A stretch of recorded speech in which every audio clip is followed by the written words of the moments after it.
What's up, y'all? Welcome back to Let's Play Hiveswap Friendsim for the third time. My third playthrough of Hiveswap Friendsim, in which instead of playing by myself or sending photos to a friend, I'm making a commentary YouTube series out of it. I still have not finished Act 2. It's been an interesting week. Potential spoiler warning for Homestuck proper, the rest of this game, Pesterquest, some Homestuck fanfics, or Hiveswap. Not as much Act 2. Again, I have not finished it. It's been a week. Don't worry about Epilogue or Hiveswap or Homestuck 2. Spoilers, I have not read them and likely never will. Character voices may be inconsistent, and I think it's Charun today, who's a fun time. Get to make... Holy shit, okay. So we're on 15, then we have 1, 2, 3, and then the epilogue. Holy shit, we're like a month out. And, excuse me knocking my fidget spinner, I had a possible idea. I was thinking about doing face cam for the Hiveswap playthroughs. I'm still considering it. Let me know what you think in the comments below. But yeah, let's make friends with a bug. Excuse me, I'm sorry, sure. You walk with a purpose. You don't really have a purpose, aside from friendship, of course. But you know these streets pretty well by this point, so you can at least strut like you've got one. Oh wow, that was really short. Also, look at her. Look at her. We'll get to Wanshi later. For it's Charun. Actually, you know what? You think you've had it up to here with friendship.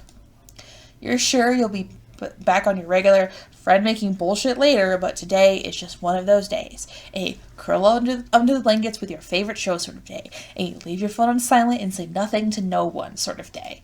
And honestly, you've watched your friend almost die of poisoning and gazed upon the juggalo afterlife. You think you've more than earned a day, or night rather, of respite like this. So, just for today, you turn your back on this new swath of Alternian city you were considering walking through and head back to ye old hideout. No explorations now. Only bed. Sorry if you hear noise in the background. Inevitable. You drag yourself up the scaffolding to your hidey hole. More than anything, more than binging on media or relaxing amongst peace and quiet, you want to take a nice, long nap. So you spill yourself into the little pile of bedding, pillows, and various pieces of clothing you manage to throw together and settle in. As soon as your body touches it, you're out like a light. I wish I could do that. Naps are usually very unrestful for me.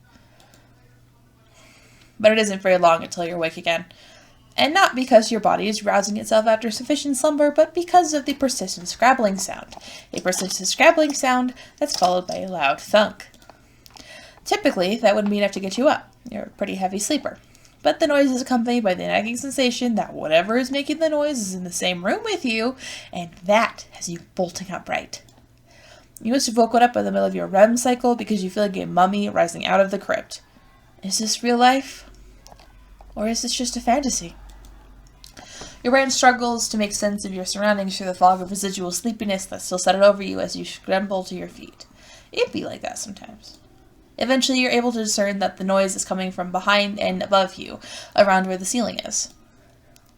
What the hell? Is there a raccoon crawling in the fence? Does Alternia even have raccoons? If it does, you're pretty sure you wouldn't want to meet one, but you can't exactly leave it in your living space either. You got up to investigate. The noise isn't coming from the ceiling like you thought, but from a platform that's been shoved unceremoniously to the very back of the watchtower. There's a large object in front of it that wasn't there before, a giant curved lens that could only have come from the hole that is now in the side of the platform structure. Maybe this was an old telescope or camera that the Condis once used for surveillance? The scrabbling continues. It's coming from within the structure. You're not eager for whatever it is in there to come jumping out at you as soon as you stick your head inside, but you still your nerves and hoist yourself up. You find yourself face to face with not some weird animal or bug, but a troll. Let me take this opportunity to take a sip of my Gatorade. Also, Spawn, not spawned by Gatorade.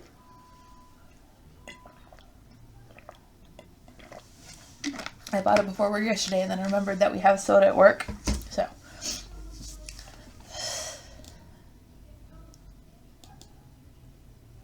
This is a bona fide friend opportunity. It's practically fallen in your lap, but you find yourself unexpectedly ornery about it.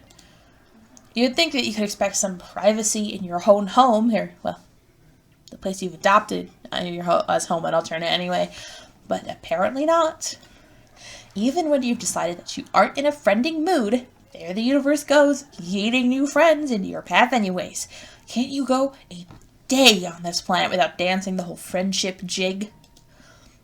It quickly becomes obvious that this mysterious stranger isn't going to offer you any more than enigmatic gazing into the middle distance.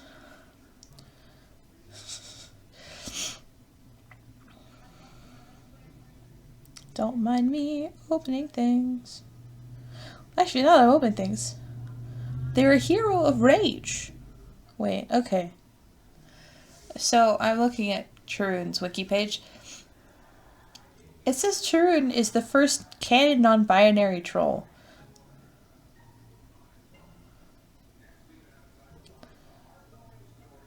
Oh. They were released before Sarava, it looks like. I was like, what about Sarava? No gender, only internet fame. If it's, they're just...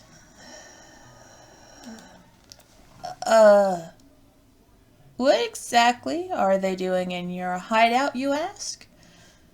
If they were thinking about moving in, they could have at least asked you first. You're the current occupant, after all. I don't want to move in. I already have a hive. I am up here for that. They point past you. You can only assume they're referring to the giant lens you'd seen on the floor. Well, if they'd gotten what they'd come for, why are they still hanging out in the platform's innards like this? I'm stuck. And they didn't try calling for help? I didn't notice you. Wherever you came from. I didn't think anyone else was here. Would they perhaps like some help?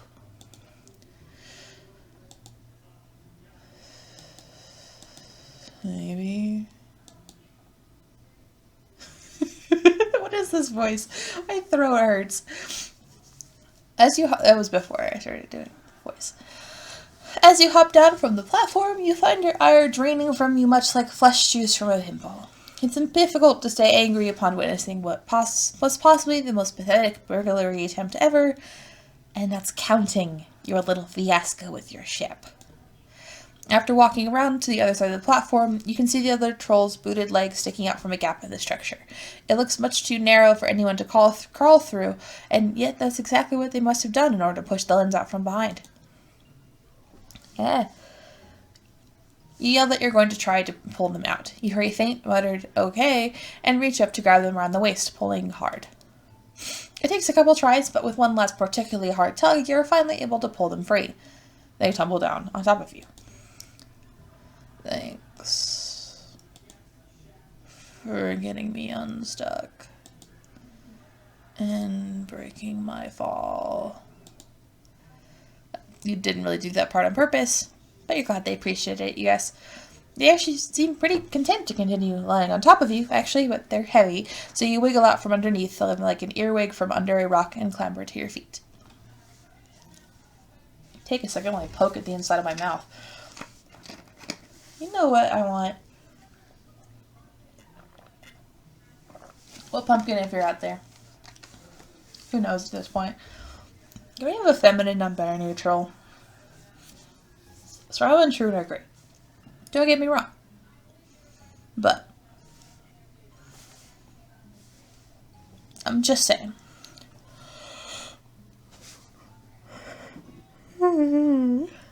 It's 1:16 p.m. I should not be tired. You nod at the lens. That's what they want, huh? The troll sits up, crossing their legs. You can see them more clearly now that they aren't sequestered inside the platform, although their face is obscured a little by their shaggy hair and a floppy, wide-brimmed hat. They look about as sleepy as you felt earlier. As sleepy as you're in danger of feeling again, in fact. Their voice is slow and regular, like a metronome dunked in molasses, and it almost threatens to send you right back to bed. Yeah. So... can I have it? You swear you can feel your friend-making juices start circulating through your body again with a vengeance after a little sabbatical. Not really sure what came over you before. Turned down the chance to make a new friend? You? Wow, who kidnapped you and replaced you with a total stranger for a few hours there? Fuck, Doc Scratch. You tell the troll, of course they can have the lens. It's not like you were doing anything with it, or like it's even yours to begin with. It was just abandoned here along with the rest of this broken down tech. Excuse me. Curiously, you ask what they want it for. Are they building something? Perhaps they're an engineer of some sort. No. Climbing all the way up here just for some building material would be pretty dumb. I want to use it for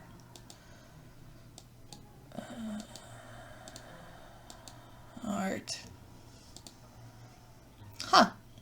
You look at the lens again skeptically. That's a cool lens, you suppose, but it mostly looks like exactly what it is. A hunk of junk. They want to make art out of this? Their work must be pretty, interesting. They squint at you like they've taken some sort of issue with your comment. Have you managed to defend them? You thought you were being polite enough, given the circumstances. You know, I opened the menu on accident.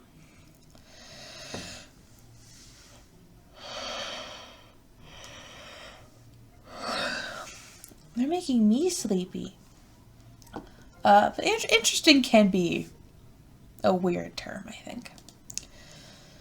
Interesting is usually what people say when they have nothing better to say. Do you have a problem with making art out of trash? You shake your head rapidly, but the troll is already crossing their arms and shooting you a disapproving look. I don't think I want to talk to you anymore. Oh no, does that mean they're trying to leave? And after you'd up and decide to try it and add them to your ever-growing friend harem too? No, I'm tired. Oh, okay then. They're just gonna kind of glower you from the floor for a while until they get their strength back enough to leave, you assume. This definitely isn't awkward at all. Friendship faux pas.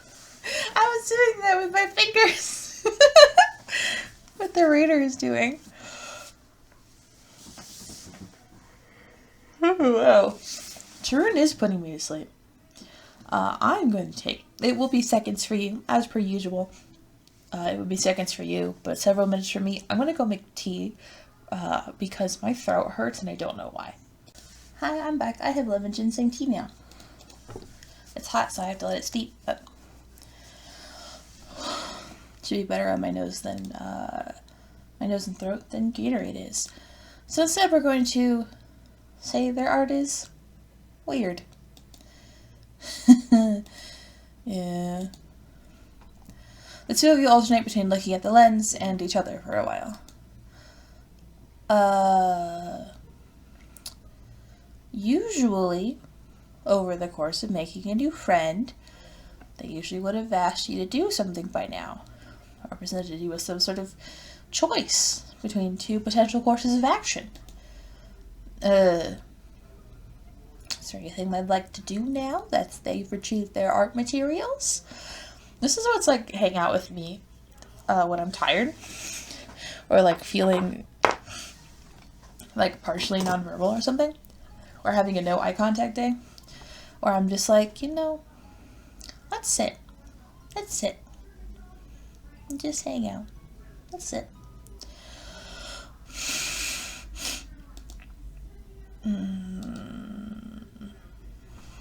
Does this have any bearing on it?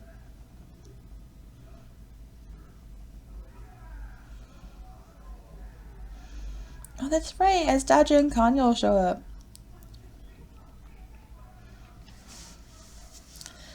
Okay, it doesn't seem like this one does. So let's just 4 dots.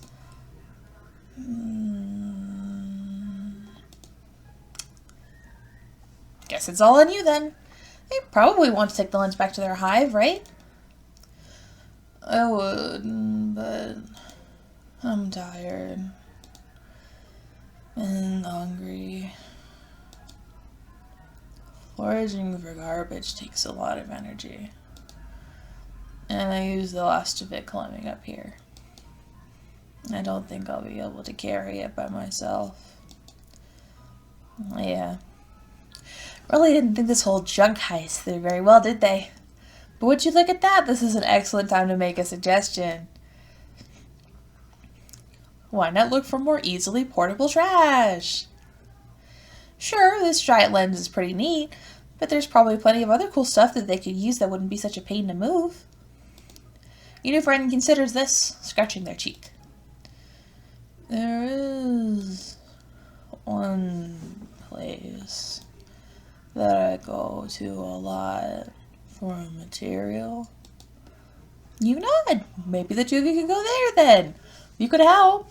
You'll even graciously hold on to the lens for them so they can come get it some other time. Okay. I would have to come back for it. Even if you hadn't said anything, though. They take you to a garbage dump. Let's admire the garbage dump while I blow on my teeth. So the mug I'm using, it's like my favorite mug, but also I had the handle broken. Oh, that smells really good. It's a lemon ginseng. Also, those fish have mouths on the sides of their bodies. It's too hot. I can't take a drink of it. Oh, I have a spoon. I drink hot chocolate with a spoon sometimes, fun fact. I usually try to get whipped cream on top, so then I just eat the whipped cream off with a spoon, and then I can just use the spoon to eat the hot chocolate like a soup. You heard it here first, folks. Drink tea with a spoon. Also, there's something living inside of that, and that is Hobbs with 3 eyes. And those are underwear. Or a river, to be completely accurate, which has plenty of garbage washed up on its shore. Something about the strength and direction of the river's currents here seem to pull in the waste that's been dumped into it, concentrating the debris on this muddy patch of land. Not sure what you expected, really. You had fleeting thoughts of a gleaming art supply store, but they did intimate that they work primarily with garbage. Here we are. You better not tell anyone about this place. It's a real treasure trove. They nail you with another intense stare. No, you say, of course not. Their trash haven is safe with you. I should brush up on Kanye and Asdaja's voices while I'm thinking about it. I'm back, that's right. Asdaja is anime boy number 1, and Kanye's is the one that hurts my teeth. Eee! They go whoosh. Satisfied, they pull up the bandana sitting around their neck to cover their nose and mouth. Looks like they're ready to get to work. Fun fact, I know we just had 2 pauses in the same episode, but fun fact, I used to do Steven Universe RP. A deeply held secret. It's not that much of a secret, but it's a deeply held secret. And I did a gem OC, and I had an AU in which they were stolen by Homeworld, or she was stolen by Homeworld, and wore the bandana because she ate gemstone shards. It was a little bit edgy. Just kidding, a lot edgy. I'd link you, but that would be embarrassing. So, cool fun fact. I had an edgy gem OC couple years ago. And I used to do, I'm always tempted to go back, but I'm also like, I haven't seen Future or like any of season 5. And the clips I've seen give me such a major secondhand embarrassment. You're not sure what you should be looking for. If you're looking for, though, more discarded computer equipment? Or are they more of a toilet paper roll and yogurt cup kind of mood? Whatever catches your eye. If you see anything, just shout. Now that you mention it, you never got their name. I'm Charun. If you have the chitter, you could follow me. Noom. They hold out their hand for your palm husk. You hand it to them, and they fiddle with it for a second before returning it to you and traipsing off. Okay, so this is kind of, warning, this is a very, very vague Act 2 spoiler. It kind of seems like chitter is like, it is Twitter, but it seems like everybody texts through chitter. And I think it's really interesting. Hiveswap 2 spoilers over. A little clicking around reveals that they're now in your Chitter following list, but also that they've taken the liberty of downloading a new app. An app with a purple-pink camera icon, and okay, you recognize this one as well. Except in alternate, it's apparently called Pincer Spam. Searching their Chitter handle leads you to their account on here, too. At least you think it's their account. It's hard to tell from the profile picture, which is a blurry shot of one of their horns and the brim of their hat. Most of what you can see is sky. Maybe skimming their account will give you better ideas of their aesthetic. You scroll through photographs that are similarly enigmatic. An intense close-up of a sewer drain lid, the curve of a piece of ceramic, a purbeast sniffing the camera. They've got quite the number of followers, despite the fact that nobody seems to know who they are and that they never reply to comments. You've got a friend in common, too. User Saravo's Streams for Sweep has liked a slew of their most recent posts.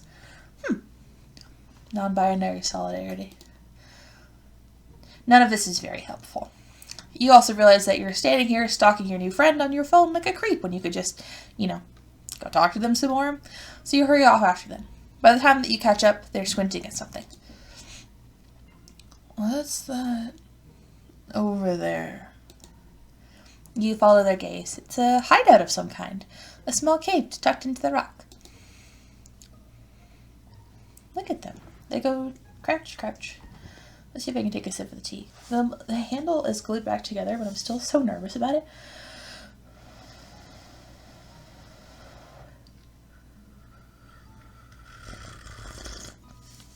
There we go. And then I was just talking to my therapist earlier about how I hate the fact that I have to go out for work.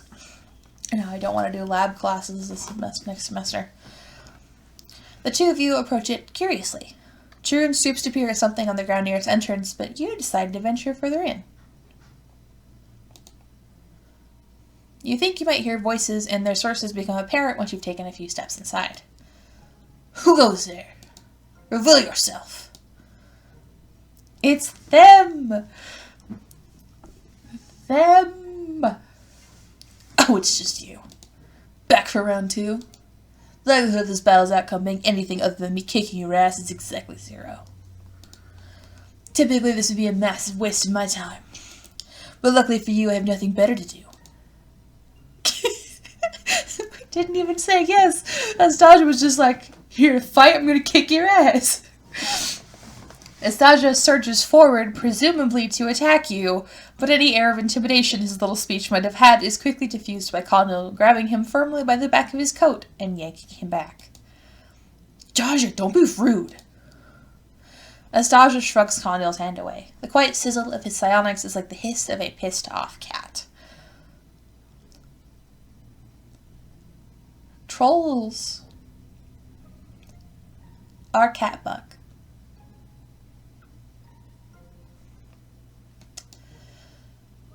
This, my dear Connell, is merely smack talk. As a prince among my caste, rudeness is simply not a part of my repertoire. Connell just snorts. Well then stop being a straight-wonder dick.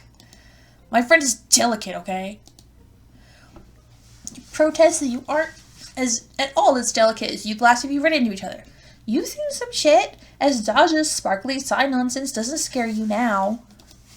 The two of them are too focused on each other to pay attention to you. I just crossed my arms while doing that. I'll do shit with my hands, and then I'm like, you can't see me. You telling me not to fight for once is pretty rich.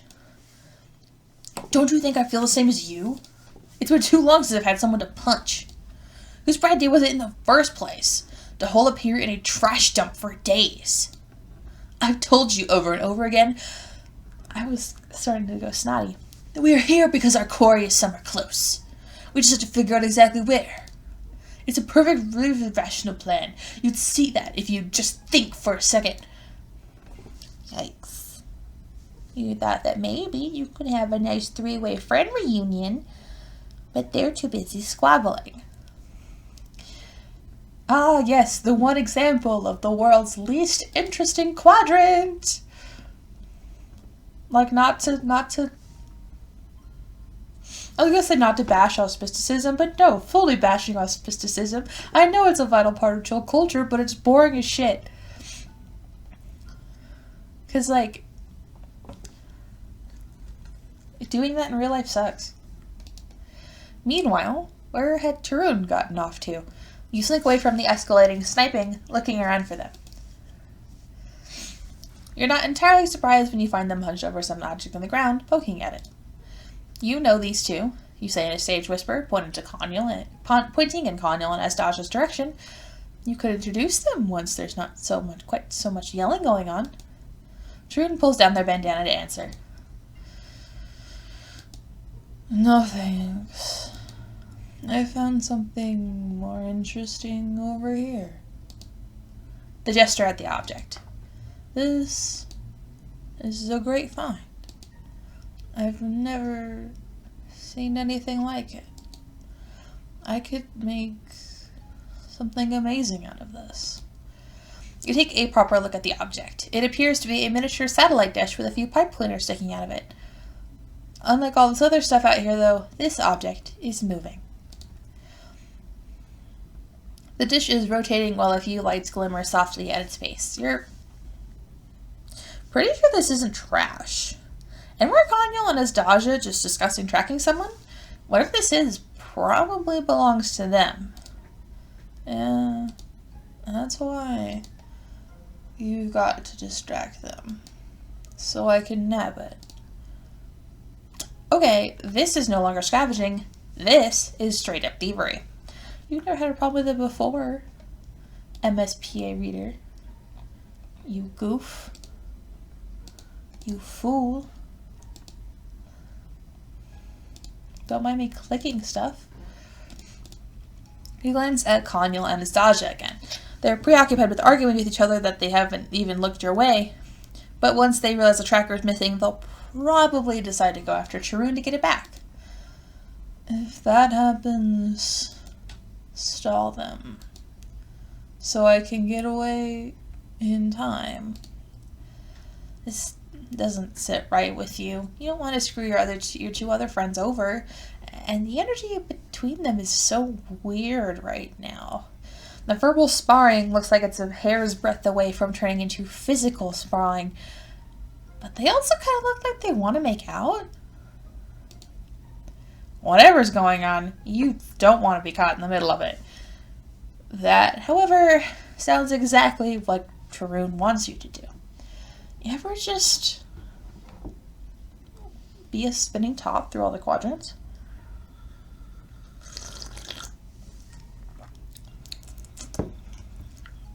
It sounded like I was sipping tea, like the Kermit meme. I'll make it up to you someday. Before you can make a decision, Charun tucks the piece of tech under their arm. They make a running leap toward a fence that sections off this gross trash shore from the woods, vaulting over it in an impressive display of athletic prowess. You cringe. Charun, cringe. This is going in my cringe collection. Charun is really leaving you in the lurch here. This is so not the kind of thing a good friend would do. But then maybe you were never really friends in the first place. Look at them go. They shout, they shout. They facilitate. They spin like a top. Look at them go. I also love the scribbly style. I was actually looking, for image description reasons. I knocked over my chapstick. I was actually looking up the different art styles in Homestuck. And like obviously there's this right and there's hero mode, but there's actually one just called like scribble style, and it's the scribbly style, actually kind of similar to this one. Like a lot of the blah moments are in the scribble style. And the hell yes, hell fucking yes with Maple Hook. And also, there's actually hero mode and there's Huss Nasty, which I realized, I think I saw people calling it that. Like that semi-realistic style where like everybody's got noses and stuff. And I thought that was an insult that people had made up. But no, apparently that may have been a term Hussey used by himself to be an adjective. Like Shakespearean. Huss Nasty. Oh yeah, happy December, everyone. 2020 is coming to a close. And my birthday is actually, let's find out what day of the week my birthday is. I might have an episode drop that day. Oh no, my birthday is on a Sunday. So, it's the 24th. I will have a video drop that day, but I don't know, maybe if I don't have to do inventory at work or if I have a new job, maybe I'll do like a stream or something. Excuse me. Anyway, you can help carry it. 4 arms are better than 2. You do that? Make sure you're careful with it. Of course, of course. You'll treat it with all of the delicacy of an egg in an egg and spoon race. I don't know what that is. They just didn't even bother to explain. They're just like, you know what, we'll go. And actually, let's scroll back one moment. Look at that. I love soft styles. I don't, you guys, unless you've looked at my DeviantArt. I really like soft art.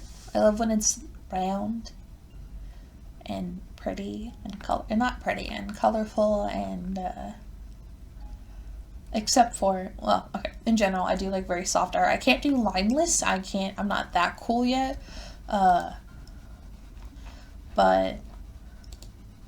I don't know. I like when art is like this very gentle, paint strokey style. Except for I'm going to pull up an image. I was looking for some information for a computer science project, and I saw the word hash map, and this image came to me in an instant.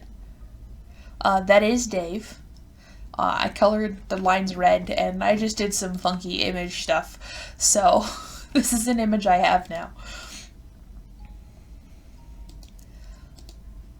Carrying it to the watchtower's entrance is easy enough. Maneuvering down the cliff face is more complicated. You manage by holding it between you as you navigate from foothold to foothold. We need to look at one more time.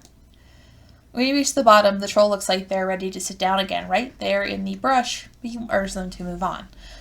Resting in their hive will probably be much more comfortable. That's the wrong way.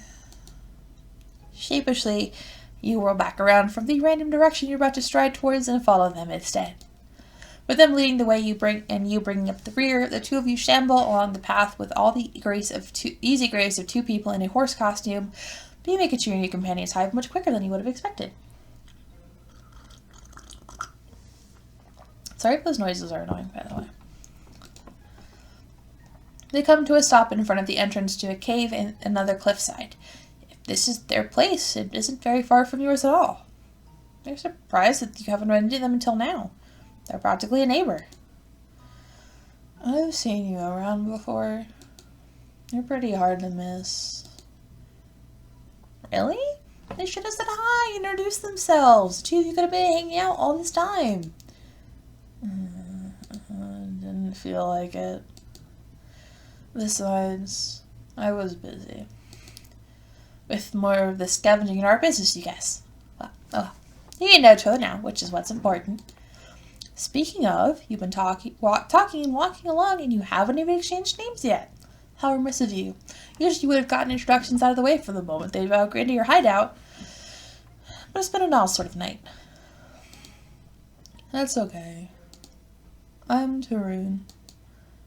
No, come on. Let's go inside. You know, I think I actually made a comment about this in Plain Boy's video. But I don't think he ever introduced himself either. They pull you and the lens forward.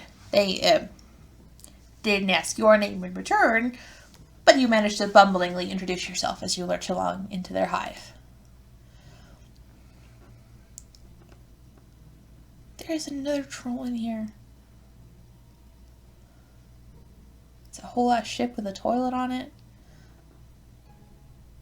Oh, okay, steps to get into the recruit cocoon. This troll statue is so interesting. And also, I was like, is this bug they're looses? But there's also this fish, but neither of them might be there. Where is Charun? Does Charun have supervision? Who was watching this child?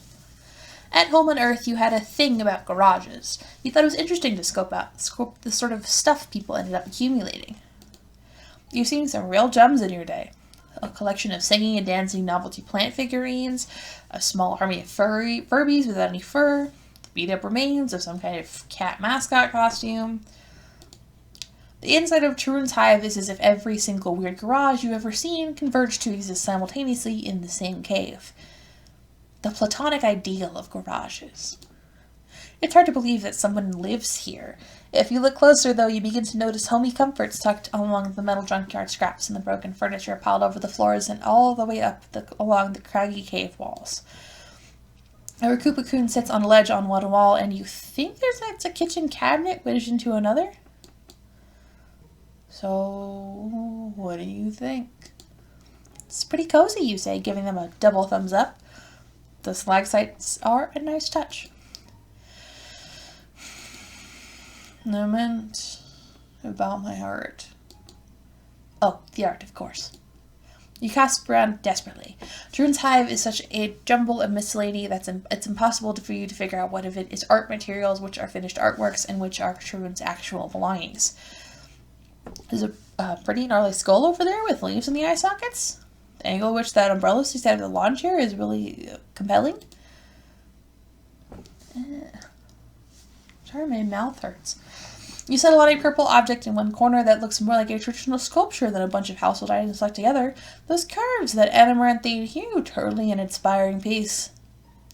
Charun looks at you strangely. That's just the load keeper.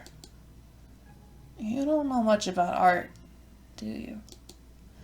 Busted. No, you really don't. Emily had taught you the importance of giving the people what they want, and Amicia had taught you the importance of putting a tarp down before lopping off a head so that blood or paint doesn't get all over the floor. But you hadn't learned very much about actually creating art from them. As you gaze around the cave again, you find that you really want to understand. Clearly this is something that's important to Charun, otherwise why would they spend a majority of their time on it? I quickly would forget the lessons that Marcy imparted onto us. You, too, wish to experience the marvels of the creative process. If only there were a way for you to learn. If you want to that badly, you could make something out of what I've collected. Really? But they must have worked so hard to find all this. Is it really fine for you to just dick around with it? You're surprised to see that Charun looks pleased at what you're saying. It's maybe the most expressive you've seen them since you met. All it is dicking around. Yeah, it is. Looks like you're already starting to get it. You smile proudly. And anyway, if you make something sucky, they shrug their shoulders.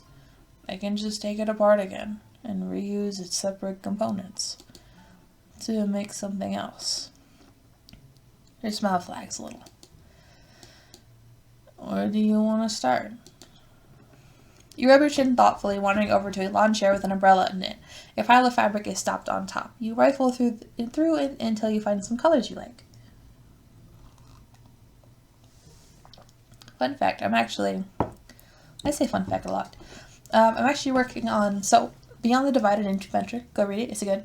I actually work on slightly out of order. So I have like chapter 8, which I'm working on right now.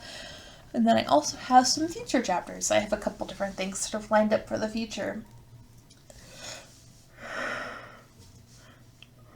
To the tea and Charun, I'm sleepy.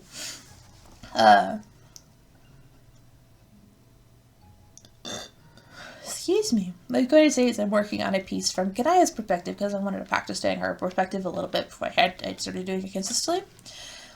And she just has like fabric scraps all over her room. She actually makes a dress for a tiny doll.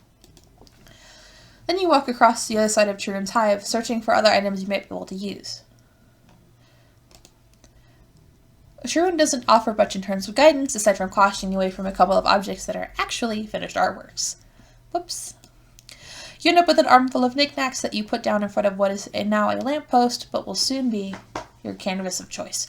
If my muscles don't start bubbling, or stop bubbling, then you get to work. The fabric you twirl all around the post. You tie the smaller objects, a snow globe, an old boot, a fancy Santa, onto it with string. On top, you perch a rubber Walmart goose that makes a majestically horrible noise when pressed. As your art piece comes together under your hands, you take a few steps back every now and then to appraise it from further away, making adjustments whenever you find something you're not happy with.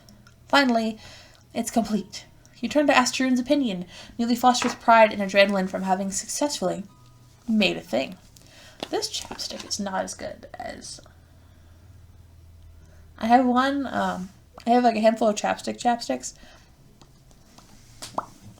And then I have a Burt's Bees one. It's not quite as good. They don't look very impressed. Your face falls. What's wrong? Did you use too much orange? Or the scattered Lucis teeth a little too out there? Listen. You're overthinking this. Just do what feels right. You frown. Don't think at all, then? Let your instincts drive you? You can confirm that doesn't work. Thinking a little is probably a good too. Okay. Don't overthink it, but don't abandon your rational thought altogether. Let your feelings guide you, but not completely. Pretty vague, but sure, you'll give it another shot. You ship the lance post back town. This time you don't spend too long regarding it in all its nude metal glory. You begin working immediately, whipping around Charun's hive in a flurry of cave dust and determination. Grabbing things as soon as you lay eyes on them. Aww. Charun looks more and more fascinated the longer you're at it. It's not long until their eyes are positively gleaming. Look at them. Look at them in their tooth. Alternia doesn't have dentistry. Soon they're taking step after tentative step towards you as if drawn to you by the sheer force of your artistic energies. They look like they might want to join in, actually. Is that... okay. I see what you're going for, I think. Your vibe has got me all inspired. Of course, the more the merrier. You'd love to see what the two of you could create together. That's really sweet. I'm sipping my tea more. It's cool enough that I can actually just take drinks. With a barely there smile, Charun plants a traffic cone at the base of the lamppost with great aplomb. And you're off.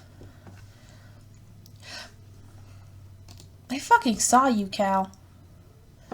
It's all blur after that. The two of you move in unison and you're co-piloting a Jaeger. Except instead of a giant robot, you're steering a feverish, creativity-propelled fugue state. Wow, I think we're almost done. You stand back through a newly forged pile of bric-a-brac, mopping the sweat from your brow. They're right. You're almost finished. Almost. You need to add the finishing touch, the pièce de résistance. And you know just the thing. With great conviction, you pick up a box from the floor, tearing it open so that its contents fall all over your sculpture. Oh no. My polystickers just slats. Refreeze. Were those cooking ingredients?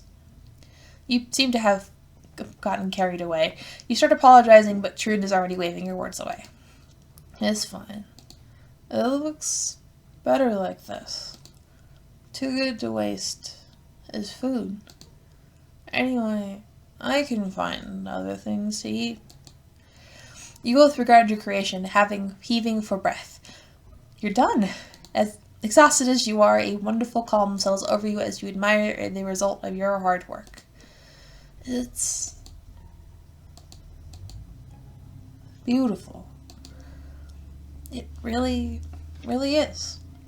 You don't know how because you don't think you'd actually done anything different compared to your first try. Maybe you just got lucky. But regardless of exactly how it came about, this is one of the most bizarrely sublime things you think you've ever laid eyes on in your life. And the longer you stare at it, the more layers of depth reveal themselves to you, like the petals of a newly bloomed flower opening to the sunlight of spring. Abruptly, irresistibly, you feel yourself gripped in the throes of profound new knowledge. Charun's artworks are pointless and weird, but perhaps that's what gives them their charm. In such an uncertain and violent world where troll trolls troll, and where you might be trapped in an endless Sisyphean journey across the planet in search of new friends, for a brief moment, you can have this.